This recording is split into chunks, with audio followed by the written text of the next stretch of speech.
All right, welcome back to my channel, or welcome if you are new. My name is Rachel, and I am a health coach, and this is just going to be a quick little sit down video. I've hesitated to get out my camera and film, but we're just going to roll with it today, and this is what we're looking like. I just got back from the gym, so this is going to be a Q&A. So I'm going to respond to some questions that either I get like on Instagram, or common questions that my clients have asked, or more recent, questions that they've asked more recently, because I figure if like one person asks this question, it's going to be in the minds of other people, right? So I'm just peeking over because I just have like some notes that I like the questions that I have. So the first question is, can I train fasted? So this was a client question because she has a new work schedule, and I was just trying to navigate with her, when to best fit in her workouts, because she was ending up, she has 3 training sessions a week, and she was doing one on Saturday and one on Sunday, and would often just push the other one out until like the end of the week also. And so sometimes she was just lifting Friday after work and then Saturday and Sunday. But then, if things came up on the weekend, then she would just check in on Monday, and she had missed, sometimes all of her workouts or 1 or 2 of them. And when you only train 3 times a week, it's really, crucial to get all 3 of them in. So I suggested to her, perhaps instead of waiting until the weekend and then having plans come up and then having to, skip a workout, let's try to navigate maybe working out in the morning before work. And so she asked about, meals and things like that. So is it ever ideal to eat or to not eat before you train? No, like it's not going to be better to not eat than eat, because if you're thinking of building a house, right? Like your building materials, you need those to build the house. And that's the same with training. Like you need some fuel in your system to build muscle, right? However, if that is the only time that you are going to be able to train, and that works good with your schedule, and if you're going to get up at, maybe 4:30 in the morning, do I want you to get up at 3:30 in the morning just to like make your full like pre-workout meal? No, I would much rather you have some extra sleep. So there are 3 options here. So the first would be just have something quick on the way to the gym. Set out a banana, have, or a protein shake, like something that you're just going to have on the way to the gym. Some people don't want to, though, use calories that early in the morning. Like even if they feel fine eating that early, and they understand the importance of it. It's like if you are on, 1,500 calories a day, you don't want to use, 200 of them before 5 a.m. And I get that. So here are the other 2 options then that I would say, would be not as ideal, but still, and I've done this many times.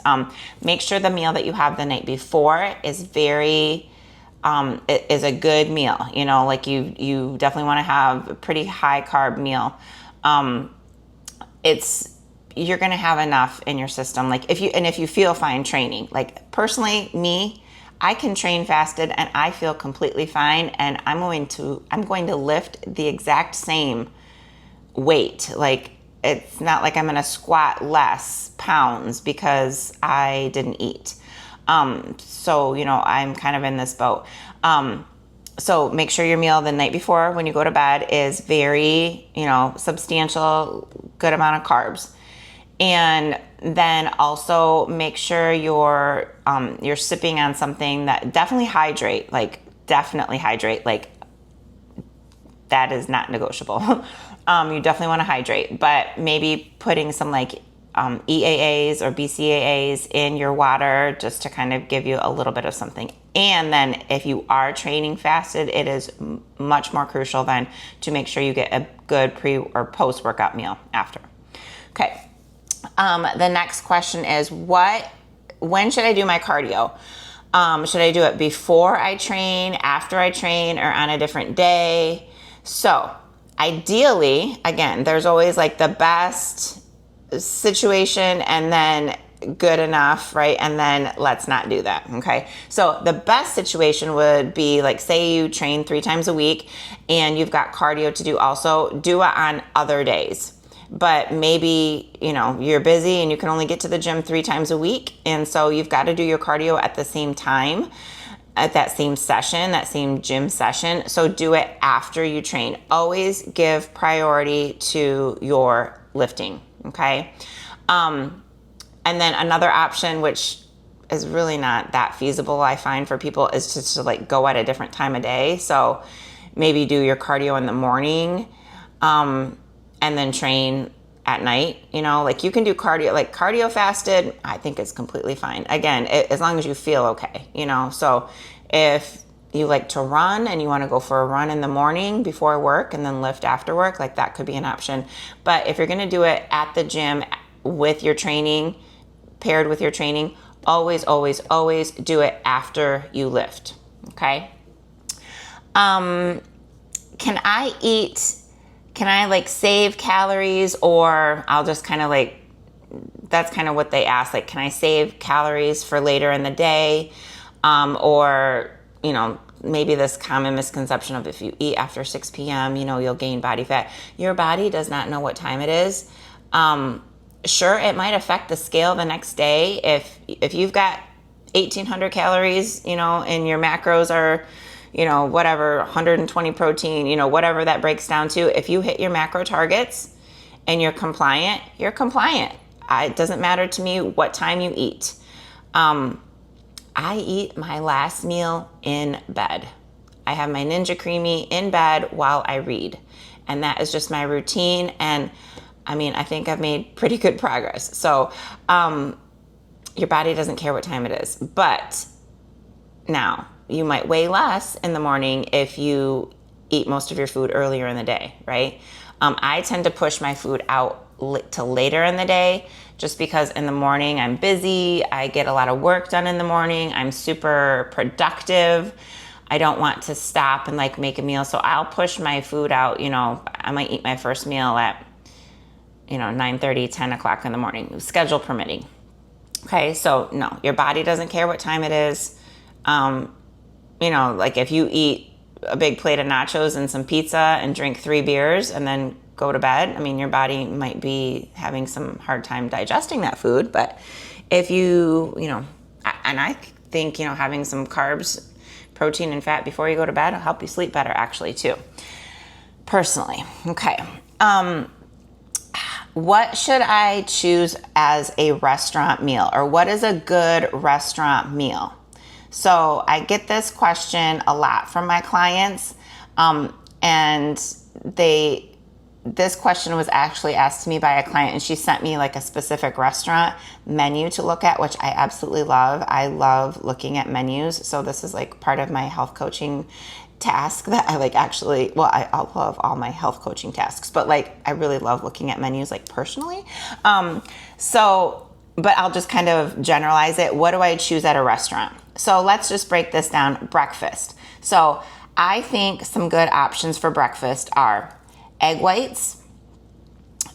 Maybe like I might ask, and I will tell them, like, you can be specific, like you can be, don't be a jerk, but just because it's not written like that on the menu doesn't mean you can't modify it a little bit. So say they have like omelets, right? Like they have egg whites if they have eggs, okay? Or sometimes they'll use like egg substitute, like the egg beaters, which I don't really like, but you're gonna pay more for it, right? Like I will tell them specifically, I want 7 egg whites and 1 whole egg. And that's what I get. I'll say I want an omelet with 7 egg whites and 1 whole egg, and I want spinach and mushroom and green pepper. And go light on the oil. They're gonna cook it in oil. And I always add, like when I'm tracking it, I'll always add like a teaspoon or 2 teaspoons, whatever, you can kind of gauge like how oily it looks. I'll just add extra oil to my food log just because I know they're going to cook it in oil. Okay, so you can get an egg white omelet. Keep in mind that like hard-boiled eggs and poached eggs are just going to be just the egg because they're cooked in water. So that's a great way to make sure that you're not getting extra fats that you don't want. Side of fruit, toast. You know, you can get toast and just ask for butter on the side to put it on yourself. You know, those are some good options for breakfast. For lunch, a big salad with grilled chicken. I ask sometimes for double chicken. Salads, you're not being virtuous unless you really are picky about what is on the salad. But if you would just order a Cobb salad, that's got bacon, egg, avocado, cheese, and ranch dressing. Like, that's not virtuous. That's not like you being like good. So if you really wanted the burger, I mean, you might as well get the burger, but I will get a salad with grilled chicken and I will ask for certain things on the side. I always ask for dressing on the side. In fact, I never really use salad dressing. I will just ask for oil and vinegar, and I only use the vinegar, and then I will get a little packet of stevia or Splenda and sprinkle that on top. And it kind of just makes it taste like a sweet vinaigrette. No calories. You know, all the veggies, if you want, you know, like the cheese or the croutons or the bacon or the avocado, if it has those things on it, I can pretty like reasonably eyeball the portion, and so I can track it accordingly. Things like nuts that are like the candied walnuts, if I want those, I'm going to ask for those on the side because sometimes they just like drown your salad in those, and I actually don't even like them that much, but you know, sometimes they're good for a little crunch. But yeah, just you can ask for the things on the side, like ask for all of the toppings on the side, and then you can gauge how much is going on your salad, you know.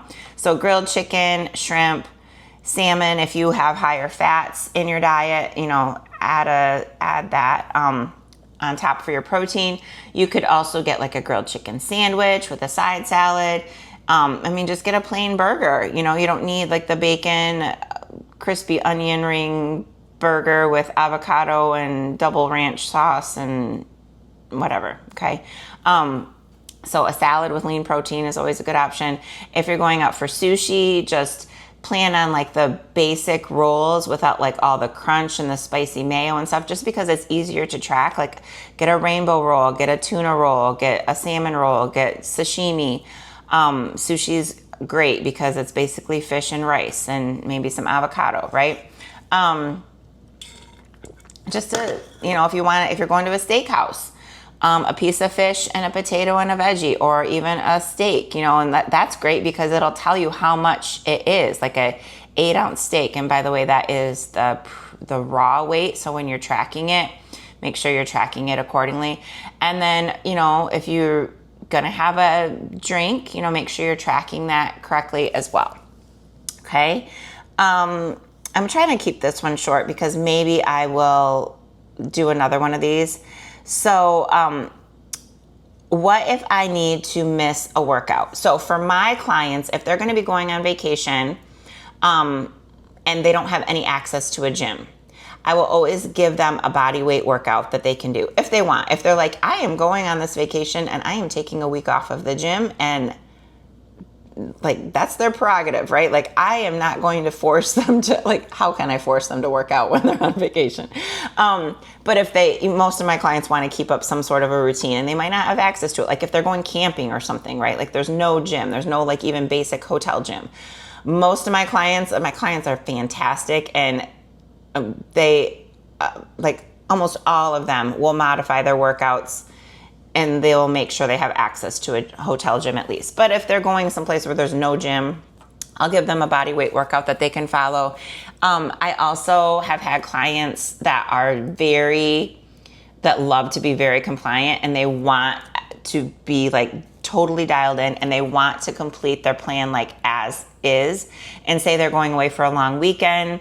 So they're gonna miss like one of their training sessions. I kind of show them how they can almost double up on a workout. Now, I wouldn't want someone to do like 2 workouts in one day, but if you're really focused on growing certain muscle groups, well, let's look at the workout that you might miss and what are some of the exercises that are in that workout, and how could we add them in throughout the beginning of the week. Like, you definitely have to pre-plan for this. You can't just like say, well, I'm going on vacation tomorrow and I'm going to miss 2 workouts. How can I get them all in today? You have to pre-plan. But like, say, you've got workout 1, 2, 3, and 4. You're going to miss workout 4. Okay, so workout 4 has got 6 exercises. Could we intersperse those 6 exercises throughout days 1, 2, and 3? That's totally reasonable. You're just adding like 2 exercises for the other days. And then actually you've hit all your volume. You haven't actually missed anything, right? I love to work with clients and kind of meet them where they're at, meet them at what they're comfortable with. But if you have to miss a workout or a whole week of workouts, it's okay. You're not going to lose muscle. You might come back feeling a little bit smaller, and that's just because you haven't trained, and the glycogen stores in your muscles and stuff is just, you might feel like you haven't lifted recently. You might not look like you might not look like it, like feel like your muscles is full, but you definitely won't have lost progress. You might be a little bit weaker when you come back if you missed a week or 2, but it'll come right back. Nutrition is the thing that is really key to pay attention to. And let's see, let me pick a different one that is,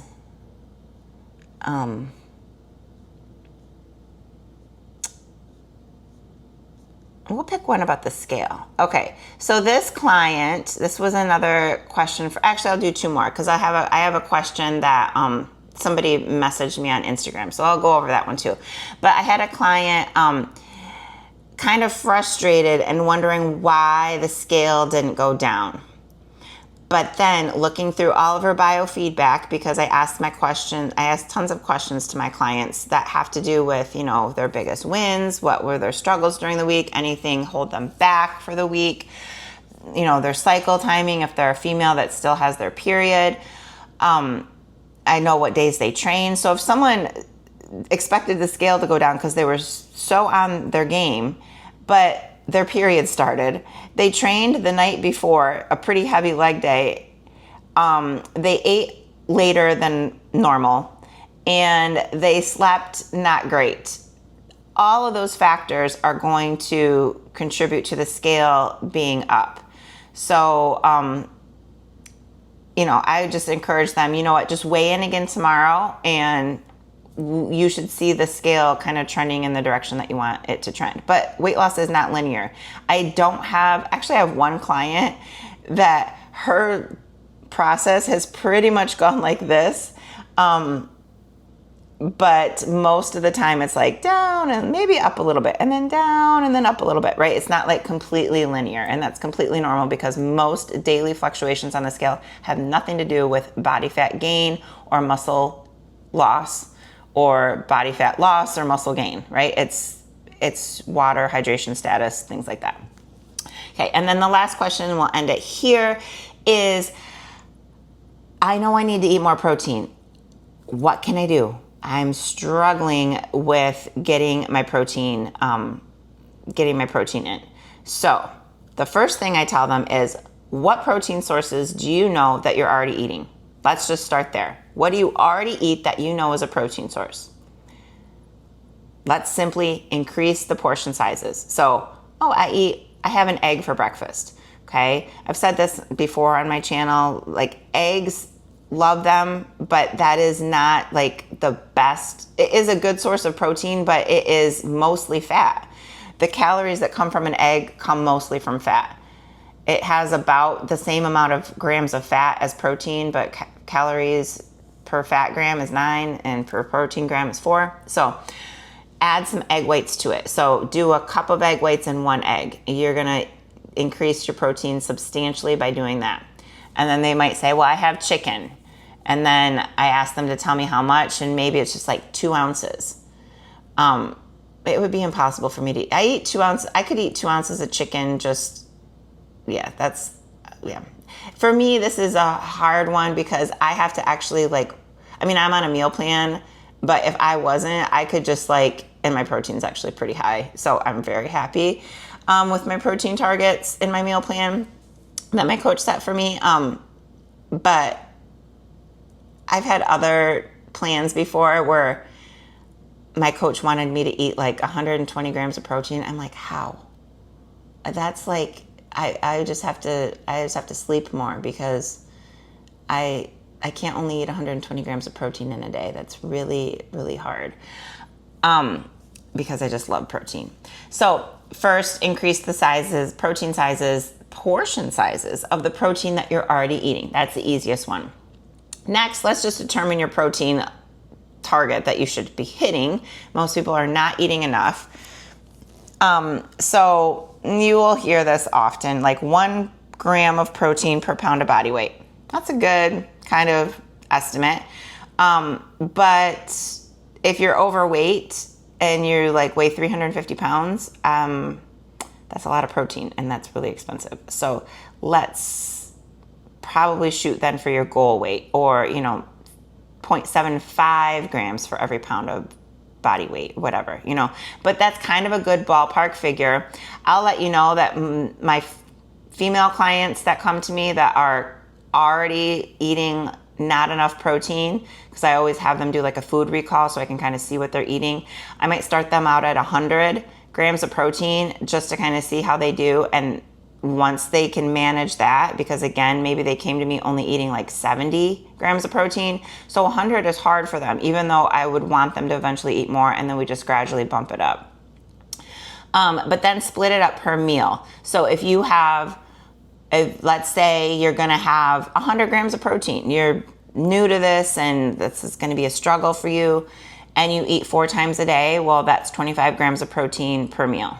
And then just split it up like that. And we want it not to be trace proteins, because if you're logging your food, you're going to get protein from like a banana, like a little bit of protein in a banana maybe, or that might not be the best example, but like oatmeal might have like, I don't know, 2 grams of protein. A potato or broccoli is going to have a couple grams of protein. Trace proteins, they're not complete amino acid profiles, so we want to make sure that we're getting the bulk of our protein grams met through whole protein sources, okay? And then looking at other sources of protein that you might have, not included in your diet, and making sure that you're eating a good variety and that you're eating protein at every meal. Okay, so that's the easiest way to go. I am actually almost finished with a protein playbook that is going to be a free resource. So if you're interested in that, just comment below, and once I get it all done, I'm almost finished. I'm doing a little bit more editing and adding a few more things to it. So, yay, a protein playbook, completely free, no strings attached. Ready to go, so let me know if you'd like it. Where you can learn about the importance of protein and get some more tips besides what you just learned here. So.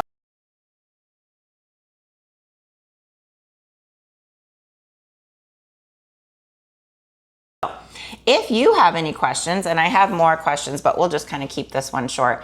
If you have any questions about anything related to health, nutrition, training, being your best self, let me know, and I would love to help you out. But in the meantime, thanks for watching, and don't forget to share, like, and subscribe. And link in the bio, I just did a new consult form, so you don't have to go to my website. It's very seamless. Just click on the link and fill that form out, and I will reach out to you to connect and see if it would be a good fit if we work together. So have a great day, and I will chat with you soon. Thanks. Bye.